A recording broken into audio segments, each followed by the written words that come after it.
Guys, guys, in this video, we'll be talking about the different types of teeth which humans have and what are the different functions which each of the different types of teeth perform.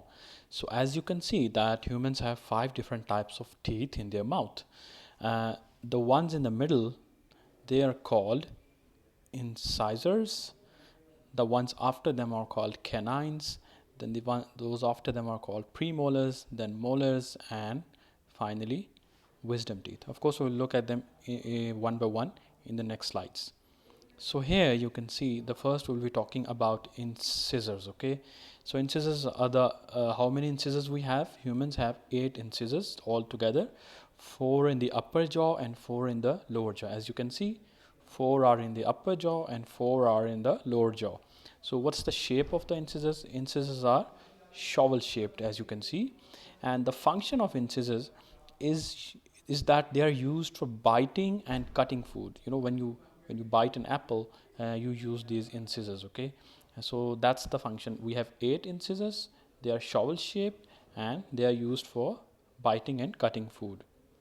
Moving on, the next ones are canines, and humans have 4 canine teeth, one in each quarter of the mouth on each side of the incisors. So this is first quarter, this is second quarter of the mouth, this is third, and this is fourth. So one canine is in each quarter of the mouth, and they are on each side of the incisors. Remember, these were the incisors, and they are on their sides. Okay, so canines are pointy shaped, and based on upon their shape, their function is that they are used for tearing and ripping food. So of course, when they are pointy, it means that they can be used for tearing some hard things, okay, and ripping the food. So once again, there are 4 canines in the mouth, one in each quarter of the mouth. Next is premolars. Premolars, remember that humans have 8 premolars, okay? 2 in each quarter of the mouth. They are between canine tooth and molars. So this is the first quarter of the mouth, this is the second quarter of the mouth, this is the third quarter of the mouth, and this is the fourth. So as you can see that there are 2 in each quarter of the mouth, and they are between canines and molars. So these are canines and these are molars.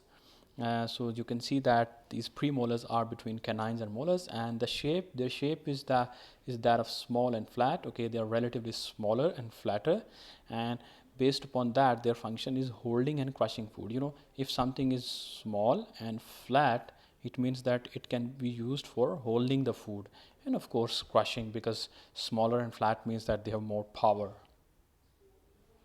Next is molars. You know, they are adjacent to premolars. So humans have 8 molars, 2 in each quarter of the mouth. They are at the back of the mouth behind the premolars. So these are the premolars, and behind them are molars. So there are 2 in each quarter of the mouth.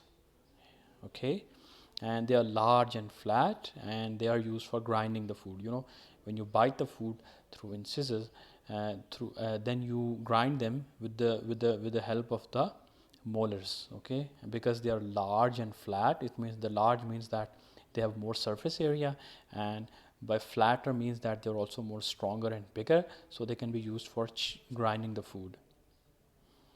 And the last ones are wisdom teeth. You know, they're the most inside part of the mouth, and humans can have up to 4 wisdom teeth, although not everyone have them.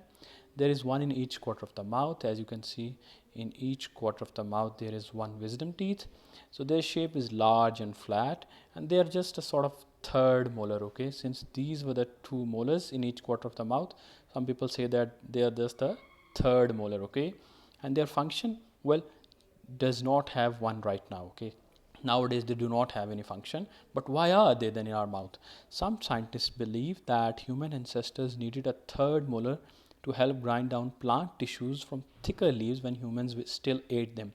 So when humans eat plant tissues, okay, back in the early days, then they used some extra power, and they extracted this power from a third molar in the form of a wisdom teeth, which we now call. Okay, but since the diet of humans has changed, we no longer need the wisdom teeth. As the human diet changed, our mouths have become smaller. This is the reason why many people have their wisdom teeth extracted or taken out. As there is no real room for any wisdom tooth, so it tends to grow inward, and can cause a problem. So over the years, the our diets have changed. Okay, we have gone into eating softer diets, so we don't need any this extra molar. Okay, so what happens is that as a result, over the centuries, our mouths have become smaller. This means that there is no space for this wisdom teeth in our mouths. So when one grows, it causes pain. Okay, it becomes inward, it protrudes inward and causes pain. That's why most people have them extracted. So now you can use this figure. You can use this figure to fill in these blank spots to test yourselves whether you know these teeth or not. Okay, so for more videos, to subscribe. Thanks for watching, and do give us a thumbs up.